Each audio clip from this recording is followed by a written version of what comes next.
Há um clamor que atravessa gerações, um grito silencioso que sobe da terra aos céus, uma oração que não cessa mesmo quando as lágrimas secam e a voz falha. É o clamor das mulheres que se recusam a desistir, que dobram seus joelhos quando o mundo diz que já é tarde demais, que estendem suas mãos vazias para um Deus que nunca as esqueceu. E hoje quero que você entenda algo que pode transformar completamente sua jornada espiritual. Deus tem promessas específicas, poderosas e eternas, reservadas para as mulheres que perseveram em oração. Você já se perguntou por que suas orações parecem não ser respondidas? Por que o silêncio de Deus às vezes pesa mais do que qualquer palavra? Por que você continua clamando quando tudo ao seu redor grita que é inútil? Deixe-me revelar uma verdade que pode estar oculta em meio à sua luta. A perseverança em oração não é apenas um ato de fé, é um decreto profético sobre seu destino. Cada vez que você se ajoelha, mesmo com o coração partido, você está estabelecendo um padrão celestial sobre sua vida. Cada lágrima derramada em secreto diante de Deus é registrada, contada, guardada como um tesouro nos céus. Ouça estas palavras do próprio Jesus em Lucas capítulo 18, versículos 1 a 8. Ele contou uma parábola sobre uma viúva persistente que continuava clamando por justiça diante de um juiz injusto. Dia após dia, ela batia à sua porta.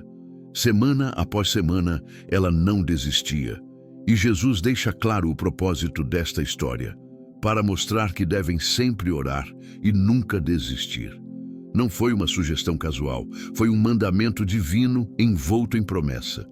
A viúva não tinha poder político, não tinha influência social, não tinha recursos financeiros. Tudo o que ela tinha era a perseverança de continuar pedindo, buscando, batendo.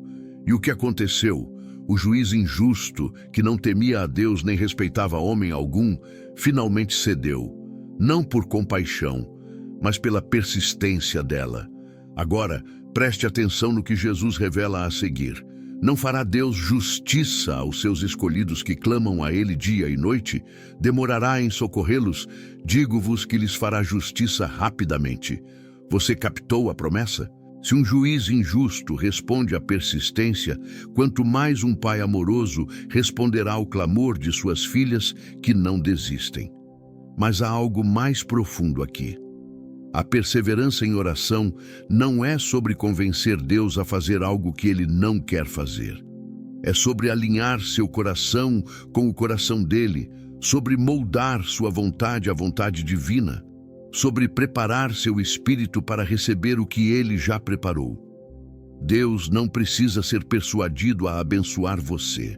Ele precisa encontrar em você um coração preparado para carregar a bênção sem se destruir com ela.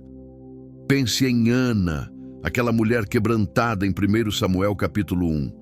Ela não tinha filhos e naquela cultura isso não era apenas uma tristeza pessoal, era uma humilhação pública. Penina, a outra esposa de Eucana, a provocava constantemente, transformando sua dor em tormento diário. Ano após ano, Ana subia ao templo. Ano após ano, ela derramava sua alma diante de Deus. Suas orações eram tão intensas, tão profundas, tão desesperadas, que Eli, o sacerdote, pensou que ela estivesse embriagada. Mas Ana não estava embriagada de vinho. Ela estava embriagada de esperança divina. Ela estava intoxicada pela certeza de que Deus a ouvia.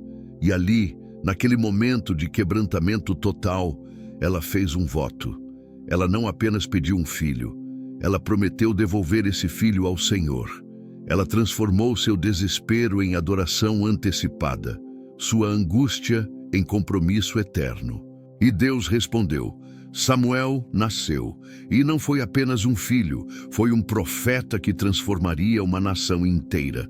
Você vê o padrão? A oração perseverante de uma mulher quebrantada liberou um destino profético sobre Israel. O que você está carregando em seu ventre espiritual? Que promessas estão esperando para nascer através de suas orações? Não subestime o poder do seu clamor. Não minimize a importância da sua persistência. Em Isaías, capítulo 62, versículos 6 e 7, Deus fala sobre sentinelas que nunca se calam. Sobre os teus muros, ó Jerusalém, pus guardas que todo o dia e toda a noite jamais se calarão. Ó vós, os que fazeis lembrar ao Senhor, não haja descanso em vós, nem deis a ele descanso, até que confirme e faça de Jerusalém um louvor na terra. Deus está ordenando que você não se cale. Ele está comissionando você a ser uma mulher que não dá descanso aos céus, até que suas promessas se cumpram na terra. Mas aqui está a verdade que precisa penetrar em seu espírito. Quando você persevera em oração, você não está apenas pedindo coisas a Deus. Você está sendo transformada. Cada dia de oração, cada noite de clamor, cada madrugada de lágrimas está moldando seu caráter, fortalecendo sua fé, preparando você para carregar o peso da resposta divina. Porque toda grande promessa vem com grande responsabilidade. Todo milagre exige um vaso preparado. Toda manifestação sobrenatural precisa de um coração alinhado com os propósitos eternos. Jesus ensinou em Mateus capítulo 7, versículos 7 e 8. Pedi e dar-se-vos-á, buscai e achareis, batei e abrir-se-vos-á, pois todo o que pede recebe, o que busca encontra, e a quem bate, abrir-se-lhe-á. Observe os verbos: pedir, buscar, bater. Não são ações passivas. São movimentos ativos, contínuos, persistentes. No original grego, esses verbos estão no presente contínuo. Continuem pedindo, continuem buscando, continuem batendo. É uma ordem para a perseverança. E por que Deus quer que perseveremos? Porque é na espera que desenvolvemos paciência. É na persistência que construímos caráter. É no clamor contínuo que nossa fé é refinada como ouro no fogo. Você não está esperando apenas por uma resposta. Você está sendo preparada para carregar essa resposta com dignidade, com sabedoria, com propósito eterno. Quantas mulheres desistiram um dia antes do milagre? Quantas abandonaram suas orações uma noite antes do amanhecer? Quantas pararam de clamar exatamente no momento em que os céus estavam prestes a se abrir? Não seja essa mulher. Não permita que o cansaço roube seu destino. Não deixe que o desânimo silencie sua voz profética. Você foi chamada para ser uma mulher de oração, não por obrigação religiosa, mas por design divino. Deus colocou em seu DNA espiritual a capacidade de mover céus e terra através da oração. Ele plantou em seu coração um rio de intercessão que nunca deveria secar. Ele estabeleceu em sua boca palavras proféticas que têm o poder de decretar realidades eternas sobre seu lar, seus filhos, seu ministério, sua nação. Há uma dimensão da oração que poucos compreendem, um nível de intimidade com Deus que vai além das palavras bonitas e das fórmulas religiosas. É o lugar onde o coração quebrantado encontra o coração do Pai, onde as lágrimas falam mais alto que os sermões, onde o silêncio carrega mais poder que 1000 discursos. E é exatamente neste lugar que as grandes promessas de Deus são liberadas para as mulheres que se recusam a desistir. Você precisa entender algo fundamental. Suas orações não são monólogos lançados ao vazio, são diálogos sagrados com o Criador do universo. Cada palavra que você pronuncia em fé ressoa nos corredores da eternidade. Cada suspiro que escapa de seu coração é ouvido pelo Deus que conta os cabelos de sua cabeça. Você não está falando com uma divindade distante e indiferente. Você está conversando com um pai que se inclina dos céus para ouvir a voz de sua filha. Em Jeremias, capítulo 29, versículo 12, Deus faz uma promessa extraordinária. Então vocês clamarão a mim, virão orar a mim, e eu os ouvirei. Não é uma possibilidade remota, é uma certeza absoluta. Quando você clama, Ele ouve. Não às vezes, não eventualmente sempre, mas o versículo seguinte revela algo ainda mais profundo. Vocês me procurarão e me acharão quando me procurarem de todo o coração. A chave não está apenas em orar, mas em orar com todo o coração. O que significa orar de todo o coração? Significa despir-se de todas as máscaras religiosas e vir diante de Deus exatamente como você é. Significa trazer suas feridas não cicatrizadas, seus medos não confessados, suas dúvidas não resolvidas. Significa parar de tentar impressionar a Deus com palavras eloquentes e começar a derramar diante dele a verdade crua de sua alma. Deus não se impressiona com sua linguagem religiosa. Ele se move com sua autenticidade quebrantada. Olhe para a mulher com o fluxo de sangue em Marcos capítulo 5. 12 anos de sofrimento. 12 anos de médicos que não puderam ajudar. 12 anos de recursos gastos sem resultados. 12 anos de ser considerada impura, intocável, isolada. Ela poderia ter desistido. Poderia ter aceito seu destino como imutável, mas algo dentro dela se recusou a conformar-se. Ela ouviu que Jesus estava passando, e naquele momento uma chama de esperança acendeu em seu coração. Ela não tinha acesso oficial a Jesus, não tinha convite especial, não tinha status religioso, mas tinha algo muito mais poderoso. Tinha fé desesperada. Ela disse a si mesma: se eu apenas tocar em suas vestes, ficarei curada. Observe a convicção profética em suas palavras. Não talvez eu seja curada, não espero que aconteça, mas ficarei curada. Ela transformou seu desespero em decreto profético e ela se lançou através da multidão. Cada passo era um ato de fé. Cada movimento era uma oração corporificada. Ela não gritou por Jesus, não clamou por atenção. Simplesmente estendeu sua mão e tocou a borda de suas vestes. E instantaneamente, depois de 12 anos, o fluxo de sangue secou. Ela sentiu em seu corpo que estava curada, mas Jesus não deixou passar despercebido. Quem tocou em mim? Perguntou ele. Os discípulos ficaram confusos. Havia uma multidão pressionando contra ele de todos os lados. Mas Jesus sabia que um toque era diferente.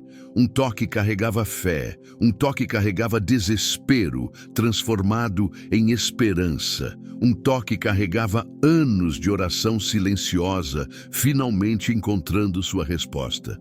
Quando a mulher se apresentou tremendo, Jesus não a repreendeu por sua ousadia. Ele a chamou de filha, a única vez nos evangelhos que Jesus usa este termo. E então ele revelou a verdade poderosa. Filha, a sua fé a curou. Vá em paz e fique livre do seu sofrimento. Não foi a borda do manto que a curou. Foi sua fé persistente que ativou o poder de Deus. Quantas vezes você tentou tocar em Jesus através de suas orações? Quantas vezes você se esticou no espírito, mesmo quando tudo parecia impossível? Essa é a perseverança que Deus honra. Essa é a fé que move montanhas. Essa é a oração que libera promessas. Paulo escreveu em Romanos capítulo 8, versículos 26 e 27, algo que deveria revolucionar sua vida de oração. Da mesma forma, o Espírito nos ajuda em nossa fraqueza, pois não sabemos como orar, mas o próprio Espírito intercede por nós com gemidos inexprimíveis. E aquele que sonda os corações conhece a intenção do Espírito, porque o Espírito intercede pelos santos de acordo com a vontade de Deus. Você captou isso? Quando você não sabe como orar, o Espírito Santo ora através de você. Quando suas palavras falham, seus gemidos falam. Quando você está tão quebrantada que mal consegue formar frases coerentes, o Espírito está traduzindo seu coração para o Pai com perfeição divina. Você nunca está sozinha em sua vida de oração. O próprio Espírito de Deus é seu parceiro de intercessão.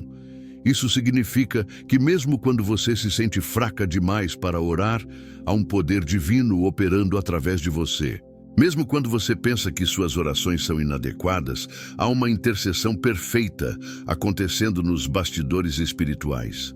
Mesmo quando você acha que Deus não está ouvindo, Ele está não apenas ouvindo, mas interpretando o clamor mais profundo de sua alma. Mas aqui está uma verdade que pode desafiar você. Deus, às vezes, permite que a resposta demore, não porque Ele não se importa, mas porque Ele está operando algo maior do que você pode ver. Ele está orquestrando circunstâncias, preparando pessoas, removendo obstáculos, alinhando tempos e estações. E enquanto você espera, Ele está trabalhando em você tanto quanto está trabalhando ao seu redor. Abraão e Sara esperaram 25 anos pela promessa de um filho, 25 anos de orações, 25 anos de esperança que parecia morrer e ressuscitar, 25 anos de Deus dizendo ainda não, quando eles queriam ouvir agora. Mas quando Isaac finalmente nasceu, não era apenas o cumprimento de uma promessa pessoal, era o início de uma nação. Era o estabelecimento de uma aliança eterna. Era a manifestação de um plano que transcendia suas vidas individuais. O que Deus está operando através de sua espera? Que propósitos eternos estão sendo tecidos através de suas orações persistentes? Você pode estar orando por uma coisa, mas Deus pode estar preparando algo infinitamente maior. Você pode estar pedindo provisão, mas Ele pode estar estabelecendo um legado.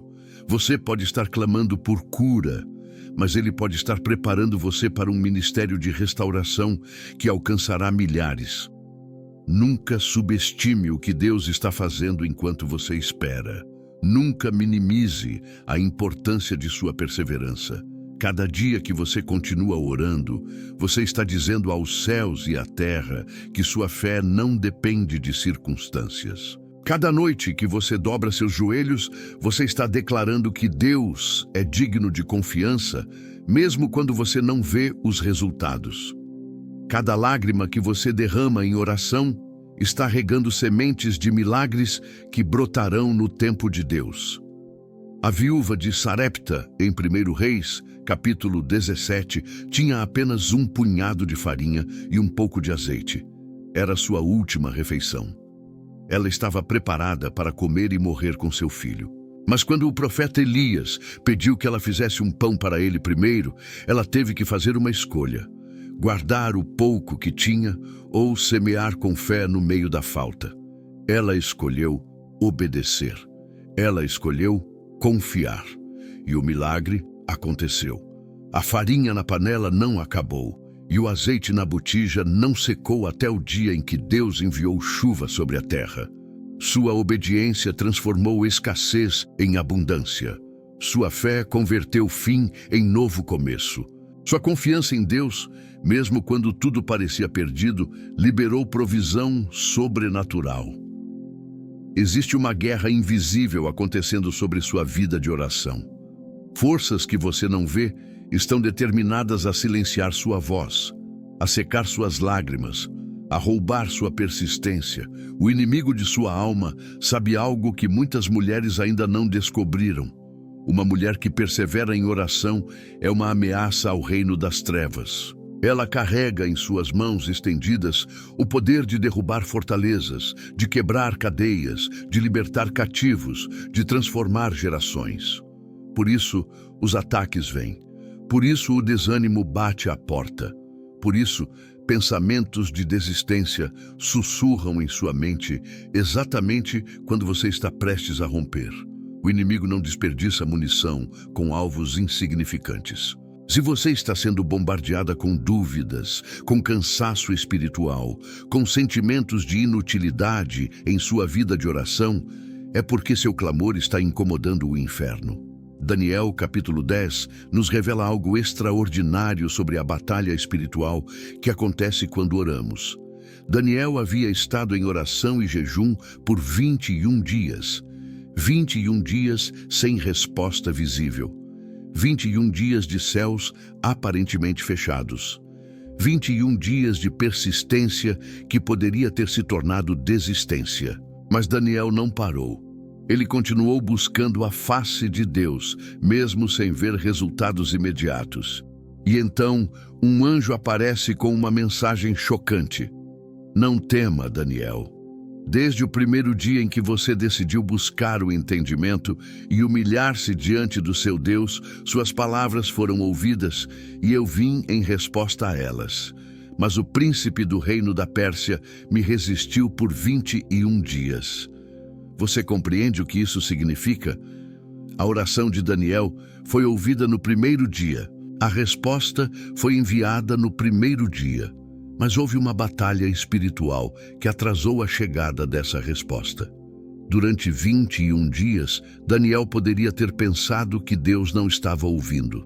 Poderia ter concluído que suas orações eram inúteis.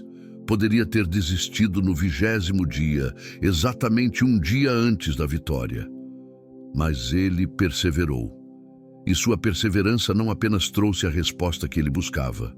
Ela derrotou principados e potestades nos lugares celestiais. Quantas respostas estão a caminho para você neste exato momento, mas há uma guerra espiritual acontecendo nos bastidores. Quantas promessas já foram liberadas dos céus, mas estão enfrentando resistência demoníaca antes de se manifestarem em sua realidade. Quantas vezes você estava a um dia de distância do milagre, mas desistiu porque não viu sinais visíveis? Sua perseverança em oração não é apenas fé, é guerra espiritual. Cada dia que você continua orando, você está travando batalhas em dimensões que seus olhos naturais não podem ver. Cada noite que você clama a Deus, você está derrotando forças que tentam manter você e sua família em cativeiro. Cada lágrima que você derrama em intercessão está desfazendo obras das trevas. Paulo nos alerta em Efésios capítulo 6, versículo 12. Pois a nossa luta não é contra pessoas, mas contra os poderes e autoridades, contra os dominadores deste mundo de trevas, contra as forças espirituais do mal nas regiões celestiais. Quando você ora, você está entrando nesta luta. Quando você persevera em oração, você está se posicionando como uma guerreira espiritual. Mas Deus não te deixou sem armas. Ele te equipou com tudo o que você precisa para vencer. No versículo 18 do mesmo capítulo, Paulo revela a arma mais poderosa do arsenal espiritual. Orem no Espírito em todas as ocasiões, com toda oração e súplica. Tendo isto em mente, estejam atentos e perseverem na oração por todos os santos. A oração não é apenas uma das armas, é a atmosfera em que todas as outras armas funcionam. Você quer saber por que suas orações às vezes parecem fracas?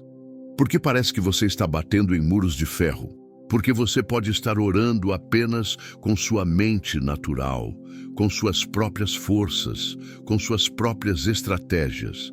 Mas quando você ora no Espírito, quando você permite que o Espírito Santo guie suas orações, quando você se rende completamente ao fluir divino, algo muda.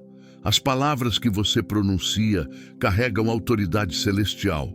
Os decretos que você declara abalam fundamentos demoníacos. Esther é um exemplo perfeito de uma mulher cuja perseverança em buscar a Deus salvou uma nação inteira.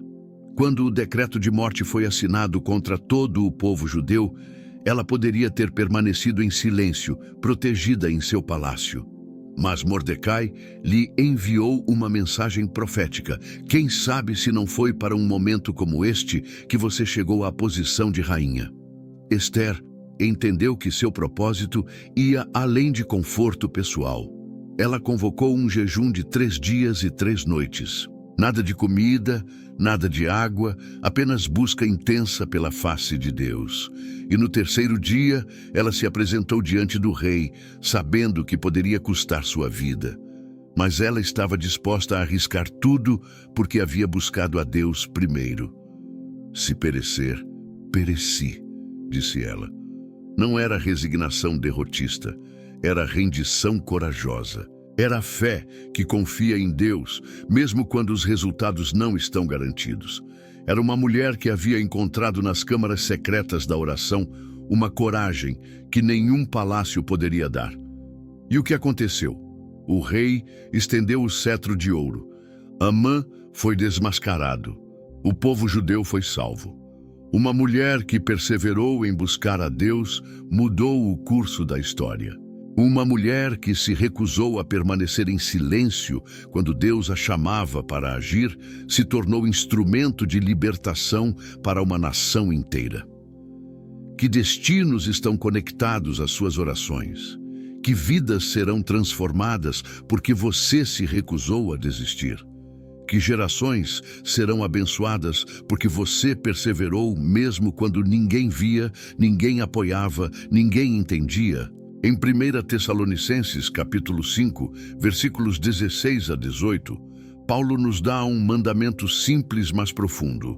Alegrem-se sempre, orem continuamente, deem graças em todas as circunstâncias, pois esta é a vontade de Deus para vocês em Cristo Jesus. Observe a ordem: alegria contínua, oração contínua, gratidão contínua.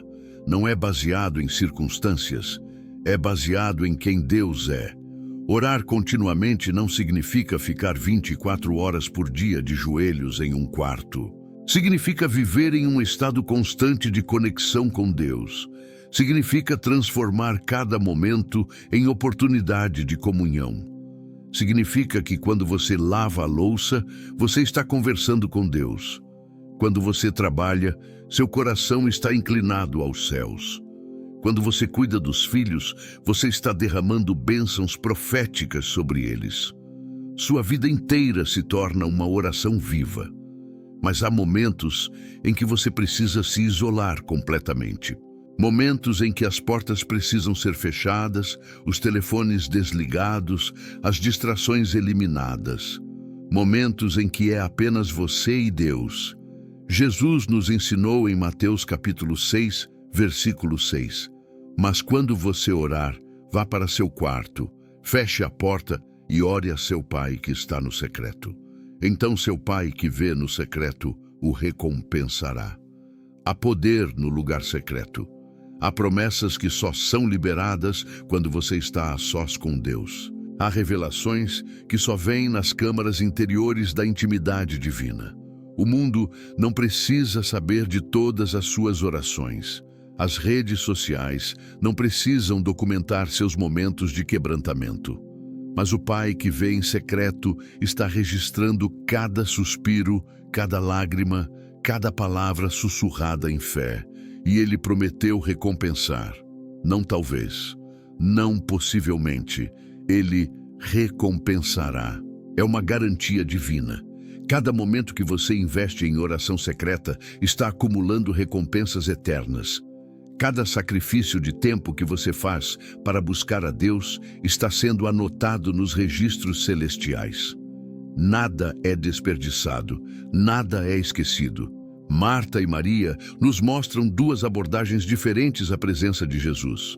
Marta estava ocupada servindo, fazendo coisas importantes e necessárias, mas Maria escolheu sentar aos pés de Jesus. Ela escolheu o lugar de adoração, de escuta, de comunhão. E quando Marta reclamou que Maria não estava ajudando, Jesus defendeu a escolha de Maria. Marta, Marta, você está preocupada e inquieta com muitas coisas. Todavia, apenas uma é necessária. Maria escolheu a boa parte e esta não lhe será tirada. A boa parte, o lugar aos pés de Jesus. O momento de intimidade que ninguém pode roubar. Quantas vezes você tem escolhido o serviço em vez da adoração? Quantas vezes tem priorizado o fazer em vez do ser? Quantas vezes tem se ocupado com atividades religiosas enquanto negligencia o relacionamento genuíno com Deus? Deus não está procurando por mais ativismo religioso. Ele está buscando corações que anseiam por sua presença. Ele não se impressiona com sua agenda lotada de compromissos espirituais. Ele se move quando você simplesmente se senta aos seus pés, quebrantada, vulnerável, real. Há uma dimensão da oração que transcende pedidos e súplicas. É o lugar onde você não está apenas pedindo coisas a Deus, mas está permitindo que Ele transforme quem você é. É a fornalha divina onde seu caráter é refinado, sua fé é purificada, seu propósito é revelado. E é exatamente neste lugar de transformação que as maiores promessas de Deus se manifestam na vida das mulheres que perseveram. Você já percebeu que Deus às vezes responde orações de maneiras completamente diferentes do que você esperava? Você pede por uma porta aberta e Ele fecha todas as portas para te ensinar a confiar nele no deserto. Você pede por provisão financeira e Ele permite escassez para que você descubra que Ele é melhor que qualquer conta bancária. Você pede por cura instantânea e Ele permite que o processo seja gradual para que você aprenda a depender dele dia após dia. Deus não está sendo cruel. Ele está sendo sábio. Ele vê o que você não vê. Ele conhece o que você precisa melhor do que você mesma. E muitas vezes o que você mais precisa não é a resposta que você está buscando, mas a transformação que a jornada de oração está produzindo em você. Olhe para Jó, um homem íntegro, justo diante de Deus, que perdeu tudo em um único dia. Filhos, bens, saúde, tudo arrancado dele como uma tempestade devastadora. E seus amigos vieram com suas teologias prontas, suas explicações religiosas, suas acusações disfarçadas de consolo. Mas Jó se recusou a amaldiçoar a Deus. Mesmo no meio de sua dor indescritível, mesmo quando sua própria esposa lhe disse para amaldiçoar a Deus e morrer, ele declarou: "O Senhor o deu, o Senhor o levou, louvado seja o nome do Senhor." Mas a história de Jó não termina na perda, ela termina na restauração. E algo poderoso aconteceu no processo. Jó capítulo 42, versículo 5, registra suas palavras. "Meus ouvidos já tinham ouvido a teu respeito, mas agora os meus olhos te viram." Você compreende o que ele está dizendo? Antes da provação, Jó conhecia Deus por ouvir falar. Depois da jornada de quebrantamento e perseverança, ele conhecia Deus por experiência própria. A perseverança em meio à dor produziu um nível de intimidade com Deus que a prosperidade nunca havia dado. O clamor persistente em meio à confusão gerou uma revelação da natureza de Deus que a teologia sistemática nunca havia proporcionado. E no final, Deus restaurou tudo em dobro. Mas o maior ganho de Jó não foi material, foi espiritual. Quantas vezes você tem se concentrado tanto no que você quer de Deus que perdeu de vista o que Deus quer fazer em você? Quantas vezes suas orações são apenas listas de pedidos em vez de conversas transformadoras? Quantas vezes você tem buscado as mãos de Deus em vez de buscar a face dele? Salmo 63, versículo 1, captura o coração de um adorador genuíno. Ó Deus, Tu és o meu Deus. Eu te busco intensamente. A minha alma tem sede de Ti. Todo o meu ser anseia por Ti, numa terra seca, exausta e sem água. Davi não está pedindo nada aqui. Ele está expressando desejo profundo por Deus mesmo. Ele está declarando que Deus é o objeto de sua busca, não apenas o meio para conseguir o que ele quer. Isso muda completamente sua vida de oração. Quando você busca a Deus por quem Ele é, não apenas pelo que Ele pode fazer, algo profundo acontece em seu espírito. Quando seu clamor é por mais da presença dEle, não apenas por soluções para seus problemas, você entra em dimensões de intimidade que poucos conhecem. Quando sua sede é por Deus mesmo, você descobre que Ele é a resposta para perguntas que você ainda não fez. A mulher samaritana no poço de Jacó em João capítulo 4 veio buscar água natural. Ela tinha suas rotinas, suas máscaras, seus segredos escondidos. Mas Jesus a confrontou com uma oferta que mudaria sua vida.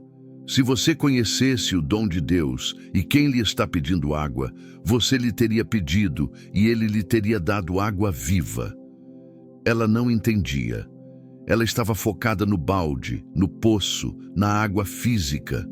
Mas Jesus estava oferecendo algo infinitamente maior.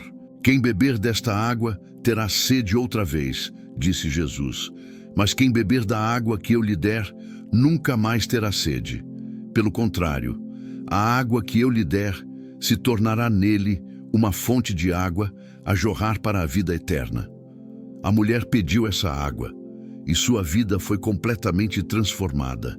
Ela chegou ao poço escondendo sua vergonha. Ela saiu como uma evangelista proclamando a Cristo em toda a cidade. Que transformação está esperando por você no lugar de oração? Que encontro com Jesus está prestes a revolucionar sua identidade? Você pode estar vindo a Deus buscando soluções temporais, mas Ele quer te dar águas eternas que transformarão quem você é. Em Filipenses, capítulo 4, versículos 6 e 7, Paulo nos dá uma fórmula revolucionária. Não andem ansioso por coisa alguma, mas em tudo, pela oração e súplicas, e com ação de graças, apresentem seus pedidos a Deus. E a paz de Deus, que excede todo o entendimento, guardará o coração e a mente de vocês em Cristo Jesus. Observe a promessa. Paz que excede todo o entendimento. Não paz porque seus problemas foram resolvidos. Não paz porque suas circunstâncias mudaram. Mas paz que guarda seu coração, mesmo quando as circunstâncias continuam desafiadoras. Paz que transcende lógica. Paz que o mundo não pode dar nem tirar. Essa é a promessa para a mulher que persevera em oração. Você pode não ter ainda a resposta que busca, mas você terá a paz de Deus guardando seu coração. Você pode ainda estar esperando o milagre, mas você terá a presença dele sustentando sua alma. Você pode não ver o caminho adiante, mas você terá a certeza de que ele está segurando sua mão. Abacuque capítulo 3, versículos 17 a 19, nos dá uma das declarações de fé mais poderosas da Escritura. Mesmo não florescendo a figueira, não havendo uvas nas videiras, mesmo falhando a safra de azeitonas, não havendo produção de alimento nas lavouras, nem ovelhas no curral, nem bois nos estábulos, ainda assim eu exultarei no Senhor e me alegrarei no Deus da minha salvação. O soberano, o Senhor, é a minha força. Ele faz os meus pés como os do cervo e me faz andar em lugares altos. Esta é fé madura. Fé que não depende de resultados visíveis. Fé que louva a Deus mesmo quando tudo parece estar desmoronando. Fé que declara vitória mesmo no meio da aparente derrota. E essa fé não nasce da noite para o dia. Ela é forjada nas câmaras secretas da oração perseverante. Cada dia que você escolhe confiar em Deus apesar da ansiedade, você está construindo essa fé. Cada noite que você louva a Ele apesar das lágrimas, você está desenvolvendo esse caráter. Cada manhã que você se levanta e declara que Deus é bom, mesmo quando suas circunstâncias não são, você está sendo transformada à imagem de Cristo. E aqui está uma verdade que pode revolucionar sua perspectiva. Deus não está apenas interessado em mudar suas circunstâncias. Ele está comprometido em transformar seu caráter, porque circunstâncias são temporais, mas caráter é eterno. Situações vêm e vão, mas quem você se torna permanece. Pense em José, vendido como escravo por seus próprios irmãos, falsamente acusado e jogado na prisão. Anos de injustiça, anos de sofrimento, anos de promessas que pareciam ter morrido. Mas em cada estação, José permaneceu fiel. No palácio de Potifar, ele serviu com excelência. Na prisão, ele manteve sua integridade. E quando finalmente chegou ao trono, ele não estava apenas preparado para a posição. Ele havia sido transformado pelo processo. Quando seus irmãos, aterrorizados, se curvaram diante dele, José poderia ter se vingado. Mas em vez disso, ele declarou em Gênesis capítulo 50, versículo 20: Vocês planejaram o mal contra mim, mas Deus o tornou em bem para que hoje fosse preservada a vida de muitos. A perspectiva de José havia sido completamente transformada. Ele não via apenas traição humana. Ele via propósito divino. Existe um momento decisivo na vida de toda mulher de oração. É o momento em que ela precisa escolher entre acreditar no que vê ou acreditar no que Deus disse. É o ponto de interseção entre razão humana e fé divina. É a encruzilhada onde dúvida e certeza se encontram, e você precisa decidir qual caminho seguir. E essa escolha determinará se você experimentará ou não as grandes promessas de Deus para a sua vida. Abraão enfrentou este momento quando Deus lhe pediu o impensável. Isaque, o filho da promessa, o menino que havia esperado por 25 anos, o único caminho pelo qual todas as promessas de Deus poderiam se cumprir, sacrifique-o. Ofereça-o em holocausto. Leve-o ao Monte Moriá e entregue-o a mim. Você consegue imaginar o conflito interno de Abraão? Você consegue sentir a tensão entre o que Deus havia prometido e o que Deus estava pedindo agora? Mas Hebreus, capítulo 11, versículos 17 a 19, nos revela o que estava acontecendo no coração de Abraão. Pela fé, Abraão, quando Deus o pôs à prova, ofereceu Isaque como sacrifício. Aquele que havia recebido as promessas estava a ponto de sacrificar o seu único filho, embora Deus lhe tivesse dito: por meio de Isaque, a sua descendência será considerada. Abraão levou em conta que Deus pode ressuscitar os mortos. Você vê a fé radical operando aqui? Abraão não entendeu como Deus cumpriria suas promessas se Isaque morresse. Mas ele confiou que Deus encontraria um jeito. Ele não podia ver o carneiro no mato ainda. Ele não conhecia o final da história, mas ele conhecia o caráter de Deus. E esse conhecimento era suficiente para obedecer mesmo quando nada fazia sentido. E no momento exato em que Abraão levantou a faca, o anjo do Senhor gritou: não toque no rapaz, não lhe faça nada. Agora sei que você teme a Deus, porque não me negou seu filho, o seu único filho. E ali estava o carneiro, preso pelos chifres no mato. Provisão divina exatamente no momento necessário. Solução sobrenatural quando tudo parecia perdido. Mas aqui está o que você precisa entender. O carneiro já estava lá o tempo todo. Deus já havia providenciado a solução antes de Abraão chegar ao monte. Mas Abraão só viu o carneiro depois que demonstrou disposição de obedecer. A provisão já existia, mas a percepção da provisão só veio depois do ato de fé. Quantas provisões já estão preparadas para você neste momento, mas você não as vê porque ainda não deu o passo de obediência que Deus está pedindo. Quantas portas estão prontas para se abrir, mas permanecem invisíveis até que você solte o que Deus está pedindo que você entregue. Quantos carneiros já estão presos no mato da sua situação, mas você não os enxerga porque está olhando apenas para o problema em suas mãos? Sara, a esposa de Abraão, teve sua própria jornada de fé. Hebreus capítulo 11, versículo 11, diz: pela fé Abraão e também a própria Sara, apesar de estéril e avançada em idade, recebeu poder para gerar um filho, porque considerou fiel aquele que lhe havia feito a promessa. Sara não era uma mulher de fé perfeita. Ela riu quando os anjos anunciaram que ela teria um filho. Ela duvidou quando tudo em sua biologia gritava que era impossível. Mas em algum momento entre a dúvida e o nascimento de Isaque, algo mudou em Sara. Ela passou de riso cínico para a fé genuína. Ela passou de incredulidade para confiança. E essa transformação não aconteceu porque as circunstâncias mudaram. Aconteceu porque ela escolheu considerar Deus fiel.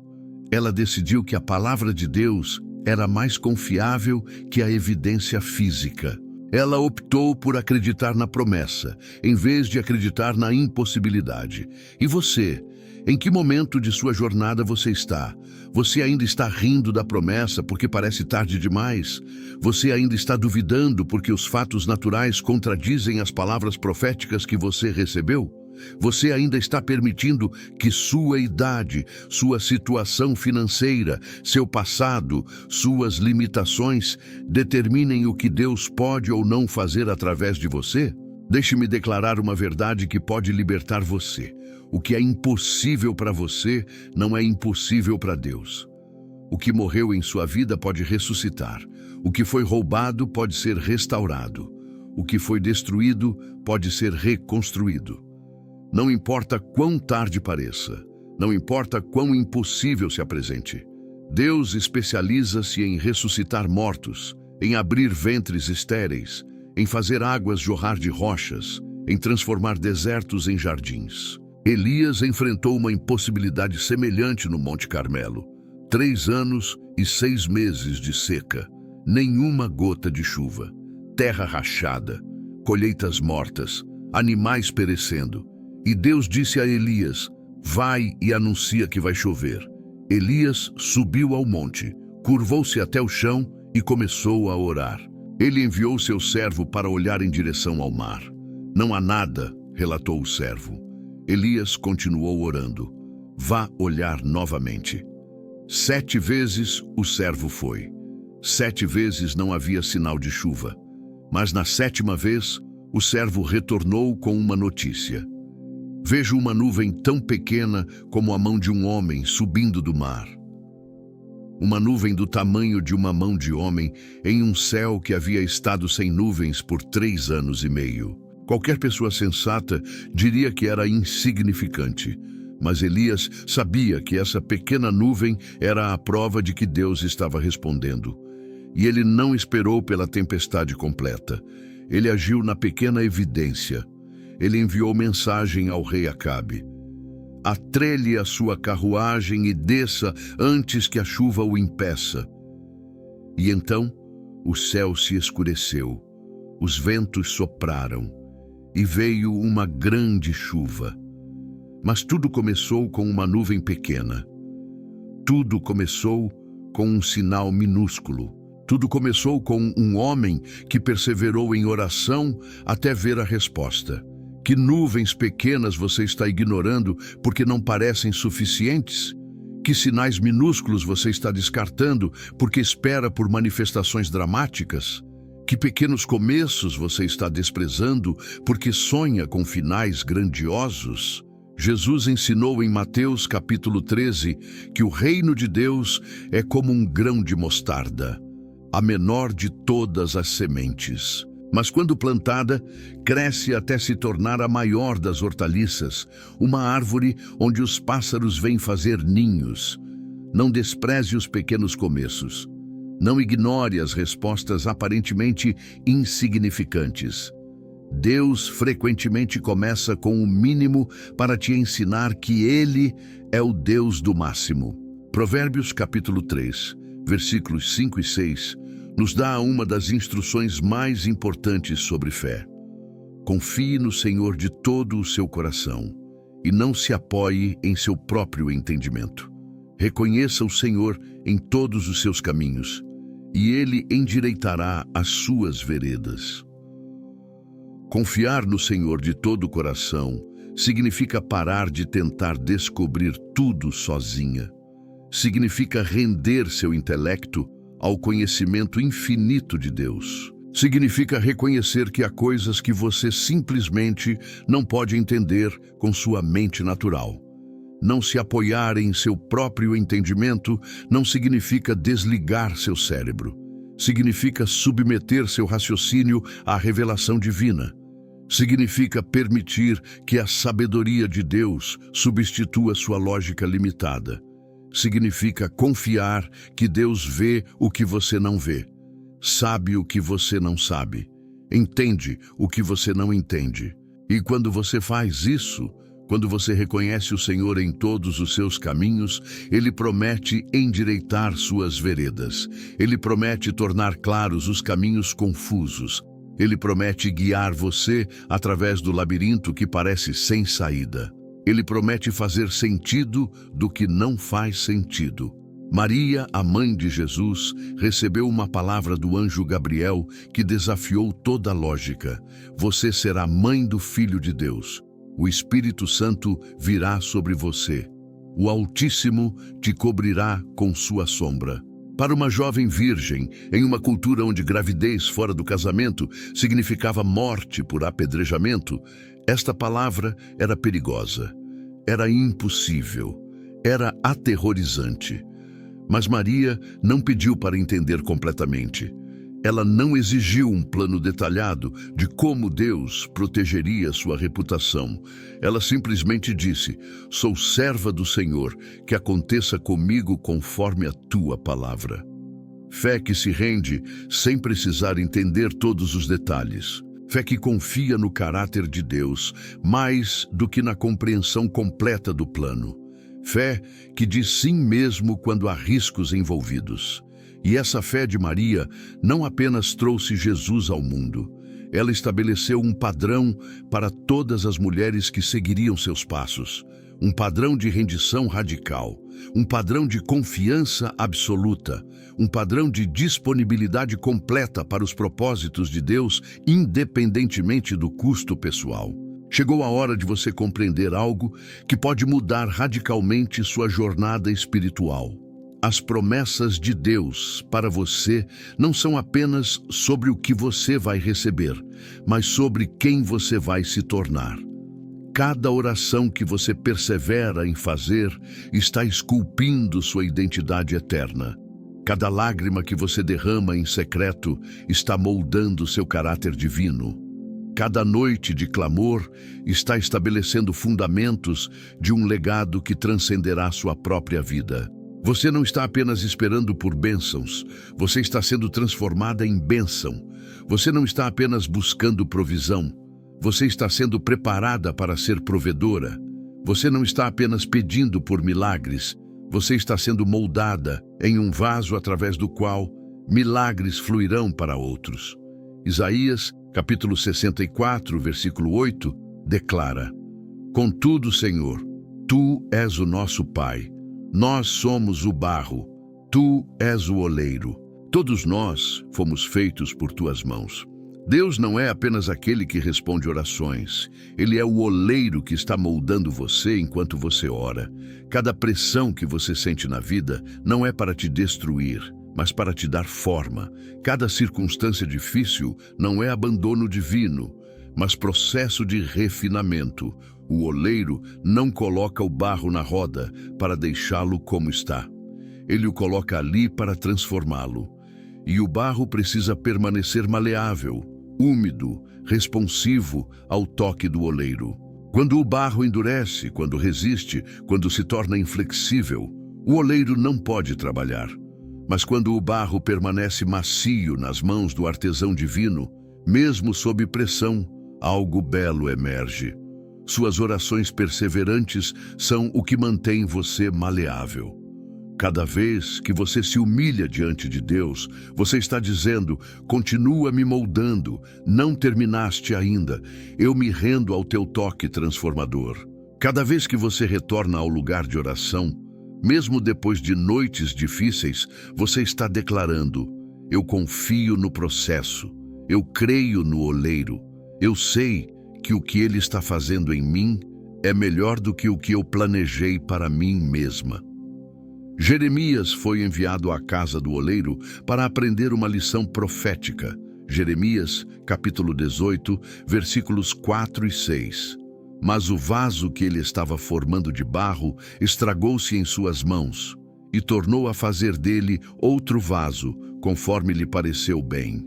Então a palavra do Senhor veio a mim, dizendo: "Ó casa de Israel, não posso eu fazer de vós como fez este oleiro?" diz o Senhor. "Eis que, como o barro na mão do oleiro, assim sois vós na minha mão." Você viu o que aconteceu? O vaso se estragou. Mas o oleiro não jogou o barro fora, ele não descartou o material danificado, ele simplesmente começou de novo. Ele refez, ele recriou, ele transformou o fracasso em nova oportunidade. Seus erros não desqualificam você, seus fracassos não determinam seu fim. Deus é especialista em pegar vidas estragadas e recriá-las em algo ainda mais belo. E aqui está a chave. Você precisa permanecer na roda. Você precisa continuar nas mãos do oleiro. Você precisa perseverar no processo mesmo quando dói, mesmo quando parece que você está sendo destruída em vez de construída. O oleiro sabe o que está fazendo. Ele vê o vaso final antes mesmo de começar. Ele conhece o propósito do vaso antes que o barro perceba que está sendo moldado. Moisés passou 40 anos no deserto antes de Deus usá-lo para libertar Israel. 40 anos cuidando de ovelhas, 40 anos longe dos palácios do Egito, 40 anos no que parecia ser um desperdício de potencial. Mas aqueles 40 anos não foram desperdício, foram preparação.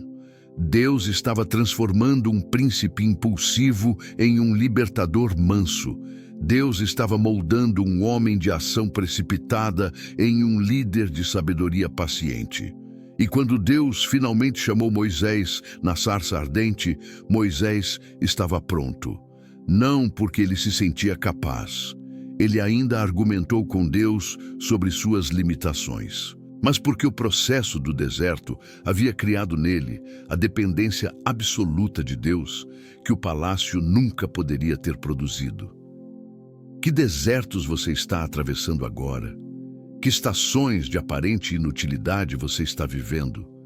Que períodos de espera estão te frustrando? Não descarte essas estações como tempo perdido. Deus está usando cada dia, cada experiência, cada desafio para preparar você para um propósito que você ainda não pode ver completamente. Paulo escreveu em 2 Coríntios capítulo 4, versículos 17 e 18. Pois os nossos sofrimentos leves e momentâneos estão produzindo para nós uma glória eterna que pesa mais do que todos eles. Assim, fixamos os olhos não naquilo que se vê, mas no que não se vê. Pois o que se vê é transitório, mas o que não se vê é eterno.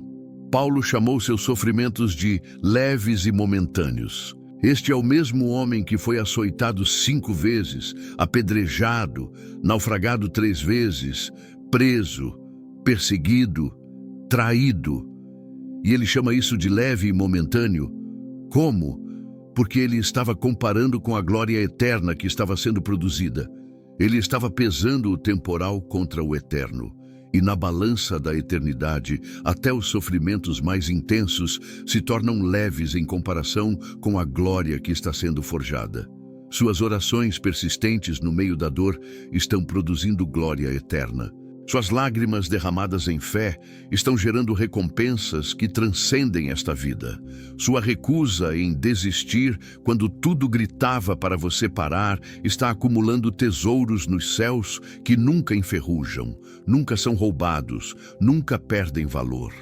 Em Romanos capítulo 8, versículos 28 e 29, Paulo revela um dos segredos mais poderosos da vida cristã.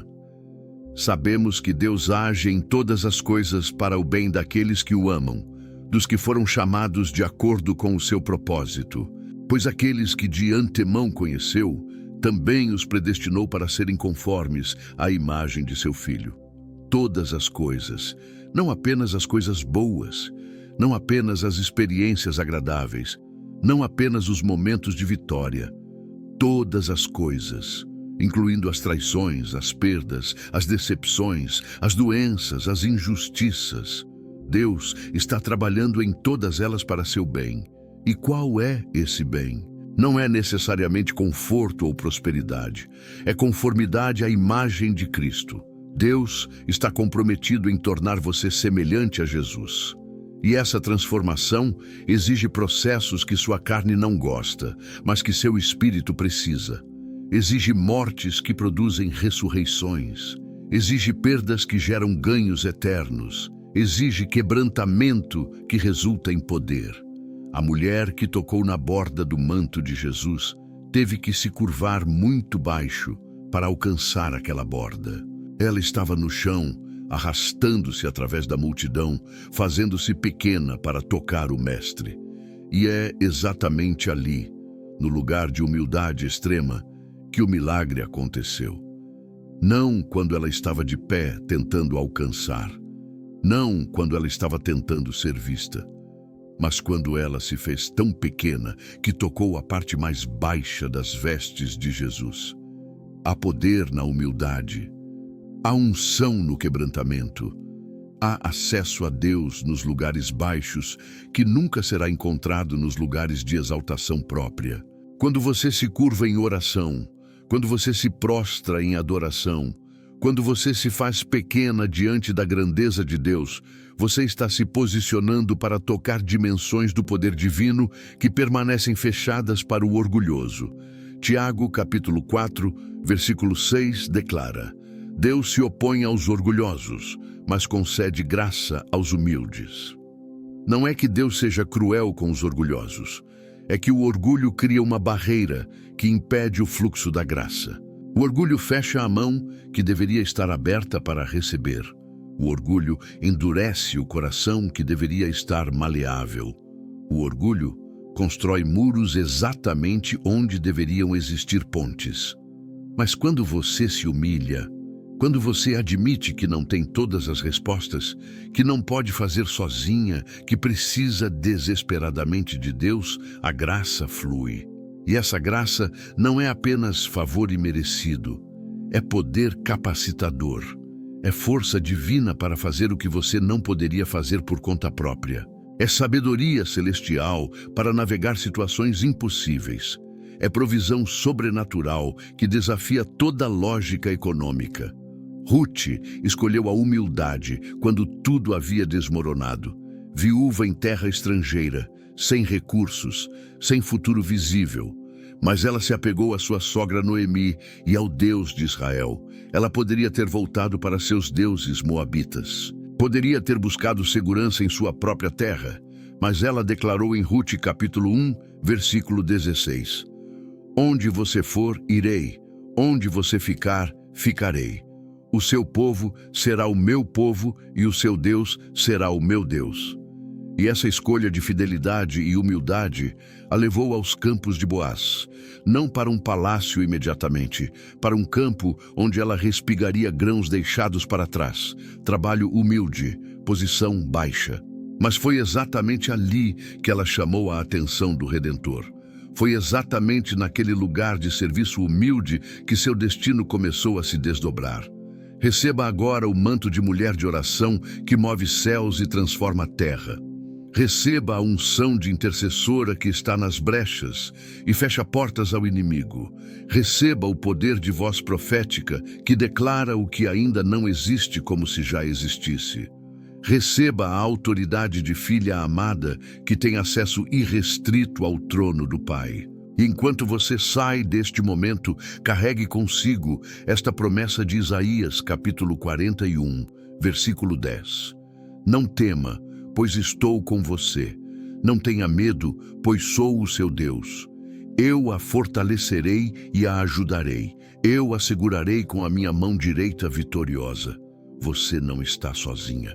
Você nunca esteve. Você nunca estará. O Deus que ouve suas orações está com você. O Deus que conta suas lágrimas é seu Deus. O Deus que registra seus clamores vai fortalecê-la, ajudá-la, segurá-la. Levante-se, mulher de oração. Seu tempo chegou. Suas promessas estão se cumprindo. Seu destino está se desdobrando. E todo o céu está testemunhando que você, que perseverou quando poderia ter desistido, que orou quando poderia ter silenciado, que creu quando poderia ter duvidado, receberá a recompensa da sua fé. Amém e amém.